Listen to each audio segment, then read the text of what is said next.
guys, first and foremost, for having me. It's definitely a blessing to be able to come and speak with you guys. As you said, I've spent a good portion of my life in the schooling side of all of this. So I'm going to talk a little bit about my history, what brought me to this point, and then I'll kind of talk a little bit about a couple other points that I just wanted to highlight this evening. But first and foremost, I grew up in the church. I grew up in a church that was,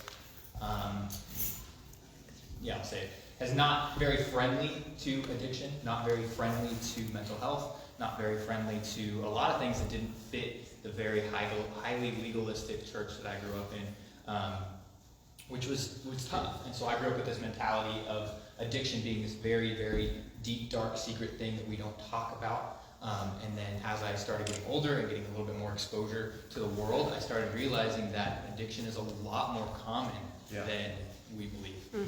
And churches didn't want to admit the depth of how deeply addiction and substance abuse and mental health was impacting the congregation and other people that were in the church. And so from there, I kind of was like, all right, so that's clearly not right. A little bit more, I was in the military. I spent 5 years in the Marine Corps, and then in the Marine Corps, addiction is rampant. You know, they drug test, you can't, every month or two, you always take a urine test to make sure you're not using any illicit substances, but alcohol was the number one go-to substance for 90% of the guys I worked with. For me, I did special forces, I jumped out of planes, I did all the crazy stuff, and so for me, my career was the number one thing for me, and so substances at that time was not a big deal for me, but I became the guy that was the go-to guy to get you out of it. So if you were underage drinking and you got caught, I would come pick you up. I would come bail you out. I'd be the one to I would sweep things under the rug. And it wasn't until a couple years later when I got into the position of authority where now I'm in charge of all these guys, and all of a sudden the paperwork comes onto my desk saying you're out processing this person from the military because they got caught. And I couldn't bail them out. And so part of my story of addiction is the codependency, the enabling side of it was huge. And it slapped me in the face because these were guys that I served with for years, and then all of a sudden, like, you have kids, you have a family, and now, by the way, you're getting kicked out of the military, your life is changing right now because you got caught drinking and driving. But I bailed them out 10, 15 times. And so it started to become more real to me when I realized, okay, this is a lot more common. It impacts people on a much lower or much deeper level, and it's not this deep, dark secret. Yeah. It affects a lot of people. And so I'm going to jump around a lot with my history because I have a lot. When I got out of the military, I ended up going into the church, and I started working professionally as a youth pastor working at a big church. And I started getting that frontline ministry side of working in this field. And again, the church that I went to, I absolutely loved the people, I loved the pastors. It was an incredible church to work at, but they didn't do a great job working with people that were struggling with mental health and with addiction. There was a lot of love, there was a lot of compassion, but when it came to a child abuse report, or when it came to somebody was struggling on a deep, deep level, there was not a lot of understanding. They could give you all the doctrine and theology around it, which is great, but the compassion and the need to come down and say, I need to walk with this person through this, they dropped the ball. Yeah. Particularly with the youth ministry. Because, again, a lot of youth pastors, they don't have a lot of experience. So they don't know how to walk through that. And so I worked there for 4 or 5 years, and during that time I was finishing my undergraduate with psychology, and then transferred up here to Western Seminary, got my master's degree in counseling, and with an addiction specialization. And so that's what brings me here, is how my passion is working in the church, but I realize that there's a big lack of understanding and knowledge around addiction. Because again, I grew up in a church that was like, we just don't talk about it. We don't talk about it. If you have addiction, no, don't. Either you don't come, or you just don't talk about it. And it's tough. Yeah. And I see it time and time again. Where I'm at now, I spent the last 2 years, I was working at an intensive outpatient program for adolescents and young adults. I was working with some adults as well. But it was through mental health, one-on-one, individual counseling, working through that process. And time again, that story came up, where it's like, heard from the church. I don't talk about this stuff. My family doesn't understand where I'm coming from. They think that it's a moral failure. I'm choosing my addiction over my family. I'm choosing my addiction over this. There's an element of truth to that, but there's also a lot more going on. And that's what I want to talk about. Again, I spent a lot of time in school, a lot of money, a lot of heartache, all of that, to understand a little bit more about what's going on internally. So I'm going to talk a little bit about that, and I'm going to simplify it as much as possible for you guys, because I don't want you to have to go through everything I went through. Yeah. I want to give you the understanding. Again, if you talk to a neuroscientist, or you talk to even like a psychologist or somebody about this, they're like, well, that's highly simplified, and I'm like, yes, I know. Yeah. Okay? Because I want you to understand it, I want you to take it with you and be able to share it. Because, again, you can go to school and you can get all the stuff that I talked about. You can talk about neurotransmitters and the synapses and everything that's happening in the brain. I can go through that, but I want you to walk away with something that's important. Yeah. Okay? So, that's my precursor. I do that every talk I ever do is, okay, this is simplified, I get it. Alright? But that's the point. Yeah. Okay? So, when I talk about addiction, it's a process. You build up an addiction, you build up a tolerance, you build up a dependence on a substance. And when I use the word addiction, when I'm talking substance, I'm using a broad term. So this could be alcohol, this could be meth, this could be cocaine, this could be anything. Marijuana, it could be, I always pick on myself, I talk about caffeine. It's the same process. What's happening in your brain is the same process. You build up a tolerance to a substance, and then you start having a dependence on said substance. And then if you don't have the substance, you start having withdrawals. That pattern is the same. Obviously, there's different levels of severity and all that, for sure. Simplified, guys. So, the point I'm bringing in saying that process of addiction, again, my parallels with the church. The church does not like that. At least my experience. A lot of people in the church are like, well, we don't want to give an excuse for why you're using. And that's not what I'm saying. I'm not saying that what I'm going to talk about today is an excuse for continued substance use. That's not what I'm talking about. I just want to give you a little bit of an understanding of what's going on here in your brain when you're building an addiction. What's going on in your body when you're building an addiction. Okay? You with me? Yes. Yep. All right. Again, a little bit more about me. I do these talks a lot. I go to different schools. I go to different community events, different churches. And so I get really passionate. I talk really fast. So if there's anything that doesn't make sense, please slow me down. Just say, hey, well, I didn't get that. I get it, okay? So I want to make sure you guys walk away. That's my goal and purpose, is that you guys walk away with, here's a 30-second explanation of what's going on. Okay? So, neurobiology, very complicated, but what I want you to know is the simple side of it is your brain develops over your lifetime, right? We know this. When you're a child, up until you're a young adult, your brain is developing. You can open up any biology book and you can look at, okay, here's the different developmental stages for where your brain is at in development. Okay? So, for the simplicity's sake, I'm going to break it up into three major kind of stages of that neural development. So, the first part of your brain that really develops, and that's in utero before you're even born, is the brainstem and the back of your brain is the hindbrain back here. So it's this part and it goes down into your spine. So that part of your brain, again, highly simplified, but overall it's in charge of your autonomic processes. It's stuff you don't even think about. It's breathing, heart rate, the different processes in your body that are just kind of automatic. All right? The second part of your brain is what I call the survival brain. That's the midbrain. So it's kind of right here in the center of your brain. What that's in charge of, if you guys have heard of the fight or flight response, that's all right there. It's emotion regulation. That's the part of the brain that I say it's survival, because it cares about what you need to survive. So, I need food, I need water, I need shelter. That part of the brain takes control. The last part of your brain that develops, and this part doesn't even develop until your early to mid-20s, is the prefrontal cortex. Number 3. So 1, 2, 3, okay? The third part of your brain, prefrontal cortex, wrapped around the front, it's right here, kind of behind your head, and then over the top. That prefrontal cortex is in charge of all complex thought and reason. So this conversation that we're having, when you guys go to church, when you guys are at work, all of those different, that's all happening up here in the prefrontal cortex. So that part of the brain is higher levels of thought. Okay? So 1, 2, 3. You guys follow me? Mm-hmm. Yep. Simple. All right. So what happens when we start introducing a substance into that? A lot. Okay? Particularly, again, I came from working primarily with young adults and adolescents.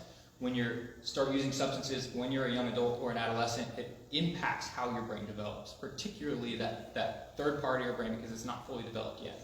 So there's some big impacts that can happen when you're using substances at a young age or in your early adulthood. So that's first and foremost. Again, also as an adult, so let me take a step back. Development all across your life. So from the day you're born to the day you die, there's always changes in your body. Fancy psychological term is neuroplasticity, so it's your brain's ability to change and mold. It's like Play-Doh. You can constantly move it throughout your lifetime. The older you get, the Play-Doh dries out a little bit, so it's not as malleable, but it's still able to change and mold. Okay? So, how does that relate to you guys? So, when an addiction gets introduced into the system, so the midbrain that's in charge of survival, I talked about food, I talked about water. Another one that we throw in there is sex, so sexual urges and things like that gets thrown into that midbrain as well. The thing you need to know about is when one of those three things is not, when it's my body needs that, the prefrontal cortex shuts off. It's no longer working. So when we're having this complex conversation, if I'm starving or I'm thirsty, I'm no longer having this conversation. I'm looking at that water that's sitting right there. And that's all that matters to me, because that's all I can think about. Mm-hmm. That's exactly what happens when we introduce an addiction. So over a continued use of a substance, it introduces a new player to that game. So that midbrain, it has the food, water, sex. Now we add substance. And so when that substance is not satiated, when I have a need for that substance, prefrontal cortex shuts down. I'm not thinking about this. I'm not thinking about my 401k retirement plan. I'm not thinking about my family, my keys to my house, whatever money's in my bank account. I'm not thinking in the future. Right. I'm thinking, I need this to survive right now. And so that's why, time and time again, when I have clients and parents, particularly when I was working with adolescents, why was my son or daughter doing this? Why would they do this? What were they thinking? And I'm like, they weren't thinking. Yeah. Because that part of their brain was shut off. The scary part about addiction is, again, those four, I said we have substance down here on the bottom now. Over time, that will now become number one. Mm-hmm. So I don't care about food. Yep. I don't care about water. I don't care about sex. I don't care about whatever. All I care about is my substance, because that's the number one thing, because your brain literally tells you, I need this to survive. Does that make sense, guys? Yep. Yeah. Mm-hmm. Oh yeah. And the more that science and psychology studies that, the more we understand the addictive process. And the sad part is what I started with was a lot of people in the church are like, well, we're just not going to look at that. We're not going to look to science. And I'm like, I feel like we can use that. Now it's not going to be, we're not going to look to that for salvation and answers and theology, but we can look to that and say that we're just understanding God's creation a little bit better. Right. And again, it's not to give license to addiction. It's not to say, okay, well, that's what's happening in the brain, so let it go. It's like, no. Hold on. I mean, this is as pastoral as I'm going to get here, but Paul says everything's permissible, but everything's not. Or, gosh, see, I'm messing it up. It's been too long since I've been a pastor. Essentially saying, like, we can do different things, and just because it's not illegal, just because it's not against the Bible, it doesn't mean it's necessarily good. Right. And so I want to challenge you guys and say, okay, now that we understand how this works in my brain, how can I learn to, when that midbrain is it's called hijacking, it's called taking over, we've heard a lot of different terms in the addiction world, that hijacking process, that midbrain takes over. So how do I get that to turn off so I can have my prefrontal cortex come back online? Because you guys have walked through it. I've walked through it. The second that that midbrain is satiated, that prefrontal cortex comes back online, and it's like, oh, what did I just do? Mm-hmm. Yeah. And it all comes rushing back, and you have the guilt and the shame and all of that. But that all comes from the prefrontal cortex.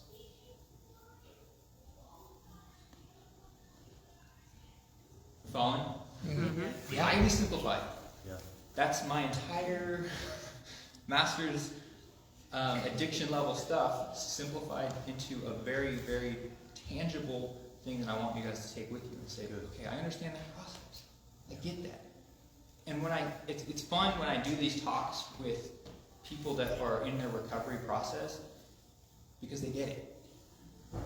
Where I get the most pushback is when I'm talking with parents, when I'm talking with church leaders, when I'm talking with people that have not gone through this process. It's a moral failure. You're choosing this over that. And I'm like, yeah, but there's a little more going on. Does that make sense? Mm-hmm. Yeah. Okay. It makes sense. So that's, yeah. I do that talk with a lot of different people. I do it with high schoolers, I do it with adults, I do it with all across the board, because again, I feel like it's helpful for you guys, and I've heard it time and time again from a lot of the talks that I've done, that it is helpful to have that understanding that, okay, I'm not weird, I'm not broken. The good news in that process is, again, fancy psychological words, it's called habituation. So when you create a habit over time, you start creating that addiction, and now that's my go-to, and it becomes very, very easy.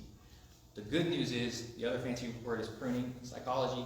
When you stop a behavior, over time, that behavior will go away. The cravings will lessen. I like to liken it to when you start a new behavior, it's like driving on like a one-lane road in the country, right? All by yourself, and it's really windy, and it's pretty slow because you have to slow down a lot. But the more you use that road, the more that, okay, now it's a 2-lane road. Now it's a 3-lane. Now it's a 4-way highway. Now it's just an expressway, and there's just cars going constantly. That's what addiction looks like. It starts small, it builds up, and then the pruning process is when I stop doing that, it starts, less cars are on the road. For those of you that have been in recovery for a long period of time, I like to think of it as like that post-apocalyptic, like, zombie movie where there's like cars all over the road, but it's like everything's dead, right? That's what it looks like. The highway's still there, so if you relapse, it could be right back to normal. But we slowly go back and say, yes, we can take that off of the number 1 slot. We can bring it and we can take it out of the midbrain. It's no longer a survival thing for me. I can live without this. So the real question is, how do we take that midbrain and turn that prefrontal cortex back online? And you guys are doing it. That's the good news. The number 1 thing that I worked with when I was working in that intensive outpatient program was relationship, community. Mm-hmm. Because when you're standing on the ledge, the only thing that's going to bring you back is other people that are going to come around you and help you get back. Because when you're here, again, I think of it like an animalistic urges, right?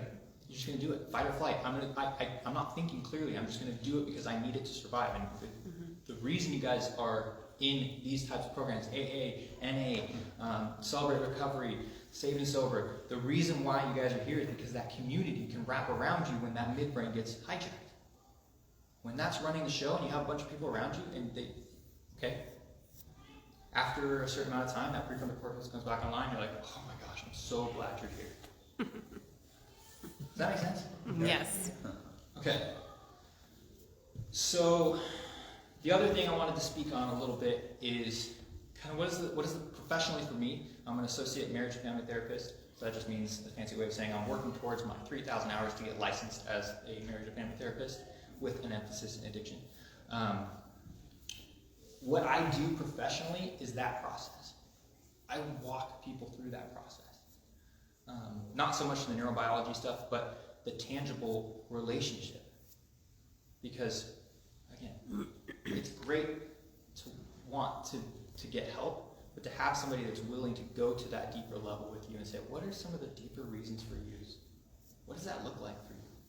A lot of my clients that I work with, they do, you guys have probably heard this term before, but the reason they started using substances, aside from peer pressure, is usually self-medication. There was a trauma. They have these abandonment issues. They have, I could go through the whole list, but there's a lot of underlying reasons why we use. Before it gets to that midbrain survival piece, it's like, what was the original reason for why did I start using it in the first place? Why, when I feel lonely, do I feel the most urgency? And so for me as a therapist, professionally, that's what I do. I walk people through on a one-on-one or on a group basis of saying, what does that look like? Let's talk about it. In an environment that's non-judgmental. And that's why I love these groups, because it's the non-judgmental, because I grew up in a church that was highly judgmental. It had a foundation in truth, but they took it really far. And so my hope for you guys is understanding that process of saying, okay, what does that look like? I always joke around and say, I hope I never see you. I really do. And when I see when my clients finish with me and we do our discontinuation and we transition, I say, I hope I never see you again. I really do. And it's the most loving thing that I could say to you, because I don't want to see you again. But that's me, professionally. For you guys, that's why I love talking at groups like this, because it is that celebration every single Monday night. Yeah. Because I know that I'm going to see so-and-so. I know I'm going to see them. I know that I'm going to, they're going to ask me about my kids, or they're going to ask me about, whatever. But again, it's that community piece that brings us to it. And what hurts my heart is I feel like a lot of churches have lost that. Because that's what Sunday should be. Amen. But because you have an addiction, no, we don't talk about that.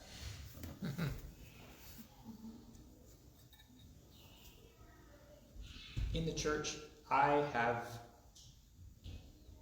upset a lot of people. Because I go to those places. I want to talk about sex. I want to talk about drugs. I want to talk about alcohol. In youth ministry, parents don't like that. But what are they talking about at high school? Yeah. What are they talking about at your jobs? What are they talking about in the world? In music, in media, all of it. Right. So my heart, which brought me to therapy professionally, is that. Because I'm like, I feel like the church is missing it. I'm glad that we're meeting in a church. I'm glad that your pastor's in the front row. I'm glad that we have this environment, because this is what we need. The church needs to do this. Yeah. Because I've worked for secular companies in the addiction world. I guarantee you some of you have been through those programs. Mm-hmm. You've been through the AA. You've been through these different things where we talk about our higher power. But it's lacking something. Mm-hmm. Which is why I do what I do now. Because my goal as a therapist, when I become licensed in the future, whenever that may be, is I want to stand in the gap of saying, here's theology in the church, here's psychology, and I want to stand there and I want to hold both sides of that. Yeah. Amen. Because they're not mutually exclusive. I believe that it's all one thing. So for you guys to say, okay, well, my theology and my spirituality is over here, but my addiction's over here, and they can't coexist in the same universe, I'm like, nah, that's wrong. Right. So that's my heart. That's my passion, working with all of my clients, because I don't work specifically with addiction. I work with all mental health. But that's the starting point, and that's my challenge for you guys, is the reason why you guys come here is that community. Mm-hmm. And I don't want to downplay Jesus and none of this, all of that. Absolutely, 100%. I'm always going to say Scripture and the theology in Christ has ultimate authority in all of this. But at the end of the day, I'm saying, okay, from a technical standpoint, I'm like, when I look at it from a psychological lens, the community, the relationships, the all of what's going on tonight is, even if we didn't say Jesus once tonight, that connectivity, that community, all of that stuff is vital to each and every one of your recoveries, each and every one of your livelihoods. Community is an intricate part of the church. Right. even if we don't say Jesus. So that's my challenge. How can you work on your recovery in that sense? That community building, that relationship building, that's a huge part of it. So that's, again, like I said, that's all I do as a therapist. So I'm just 100% relationship. I sit down with my clients for 50 minutes. They sit across from me. They share their life stories, and I just sit there and listen. Every once in a while, I'll give them kind of that talk of like, here's what's happening neurobiologically in your brain. But more often than not, that's not what they want. They just want a relationship. They want to be seen. They want to be heard. Yeah. I would say questions on that, but normally I do. Do you guys have questions? I know I talked a lot. Okay. If you guys do have questions, I'll I'm going to ask. Yeah, go ahead. I wanted to go back more to the beginning when you were talking about codependency. I think we could all hear a little bit more about that. Yeah. Just tell us a little bit about your experience there. So, codependency, enabling type behaviors, that was kind of my major history of addiction, and in that world was letting, when you're working alongside somebody that's struggling in addiction and enabling them to continue their addictive behavior. And that could, I could get really specific, but I feel like it's a broad term, where enabling their behavior can be anything. For me, it was at 2 in the morning, I get a phone call on my thing, I'm going to jump in my car, I'm going to drive down, I'm going to pick somebody up and bring them home so they don't get in trouble. Right? I enabled that. I allowed them to continue their negative behavior to the point where I could not save them anymore. That was my thing. I work with parents all the time.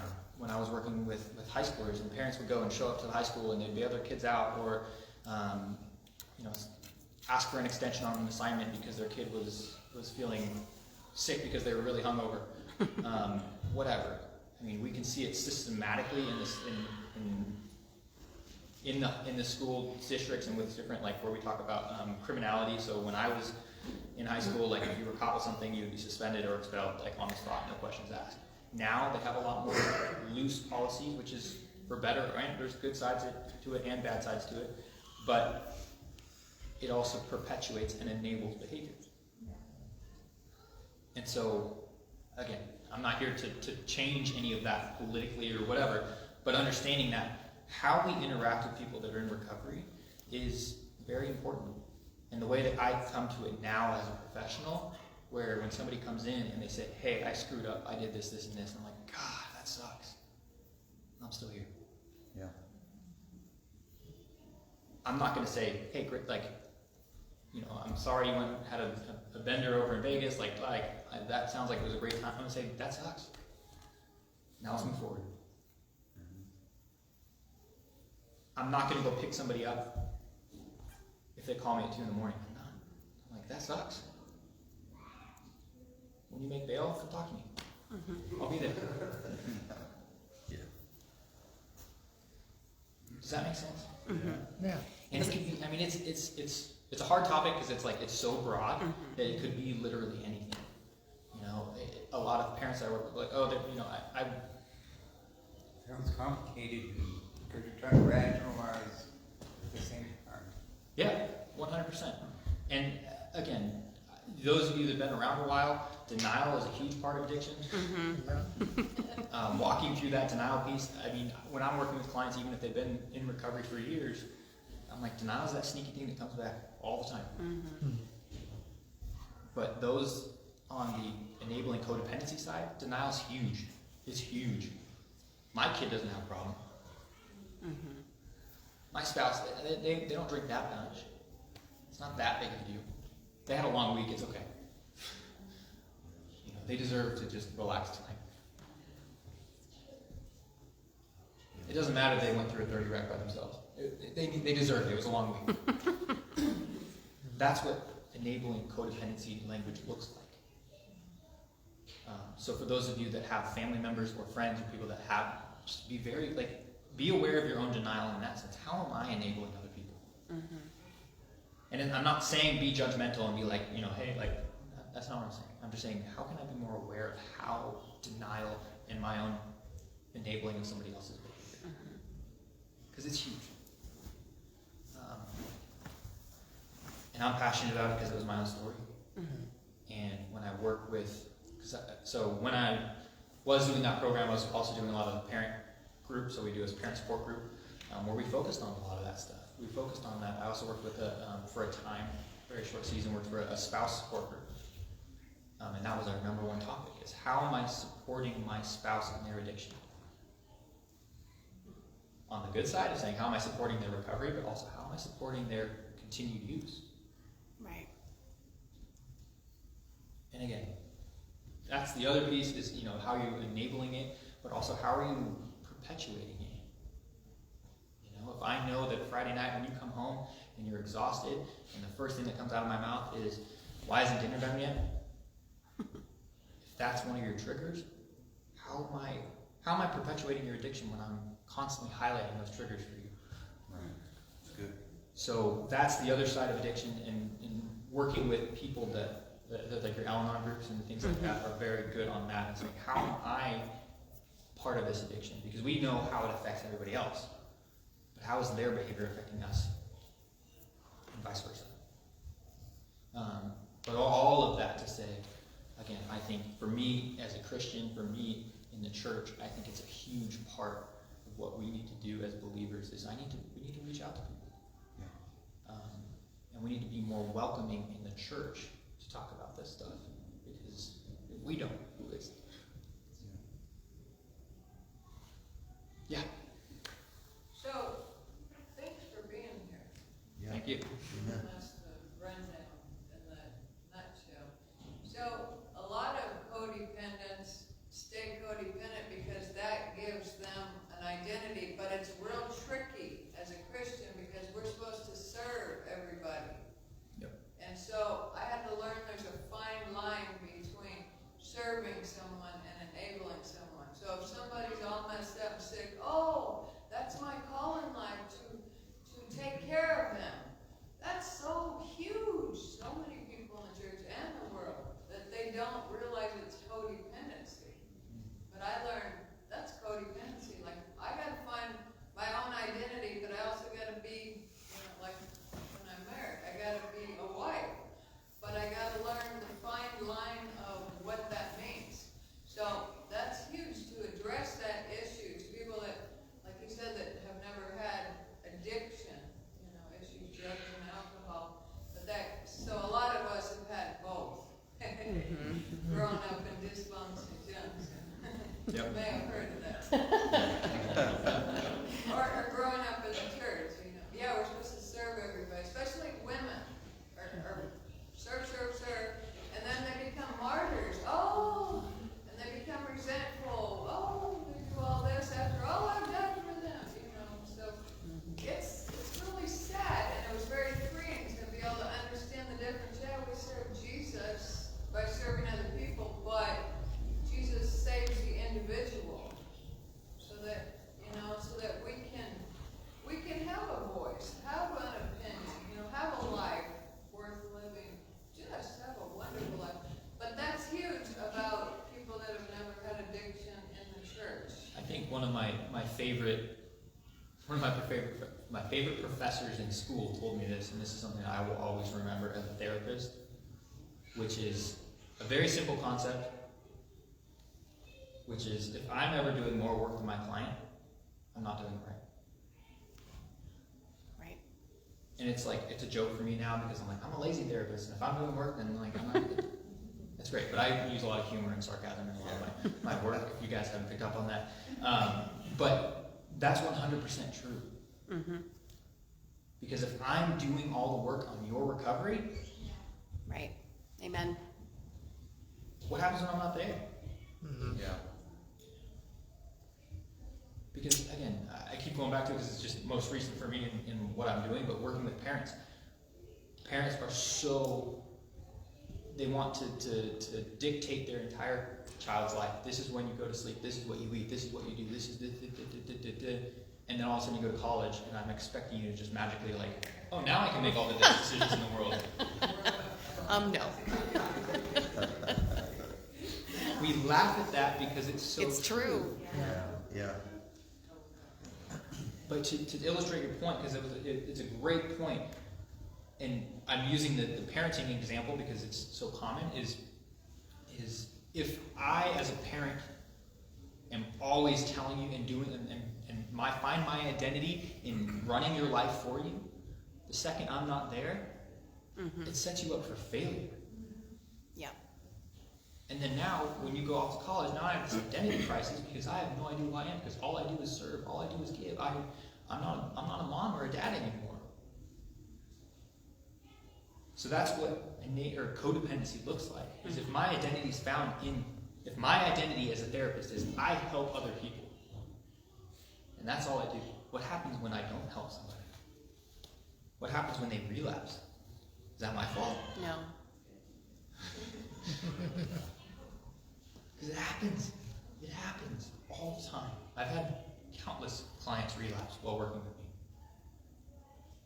But I'm a lazy therapist, so I'm like, nah, it's not my fault.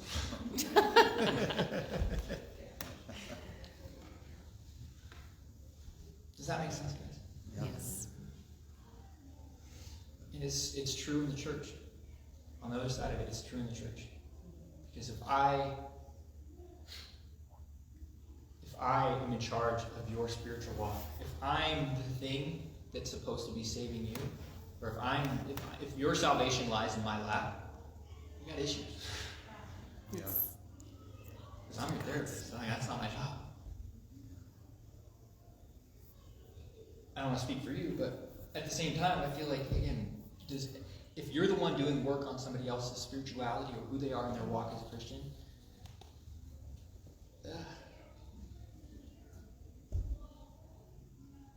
but again, I'm lazy, so that's me. And then I'll end with this. Yeah. Like I said, I was in the military. I've done all the crazy stuff. I've been through it. The culture in the military rubs some dirt in it. We don't talk about it. Man up. Suck it up. All of that stuff, right? I learned that on a daily basis, every single thing that we were doing. That's the extreme. It's also very true about our culture right now. We don't talk about that at work. And I'm talking about everything. Just who you are, your feelings, your thoughts, everything deep to core to who you are. We don't talk about it. Yeah. And there's truth to it. Like, again, I'm not going to walk into the DMV and then just break down about all my deep, dark secrets. Well, maybe. But, and this is why, again, I work as a therapist. If you don't have an environment or a community or a person or a environment where you can unload and unpack and go and explore these things, it leads to some serious issues. Most of the clients I work with are self-medicating because they don't deal with these issues. Right. So my challenge to you guys is, how do you get in tune with that? Who can I open up with? Is it a therapist? Is it a spouse? Is it a community group like this where I can become more vulnerable so I can start dealing with those deeper level issues? Does that make sense? Yep. Yes. That's what I do professionally. I love it.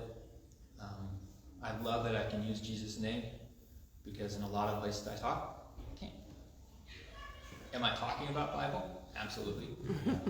Am I talking about spirituality and salvation? Absolutely. I just don't use the words. But here, it's great because I can. Yes. Yeah. Amen. So, yeah, that's all I got for you guys. So thank you so much.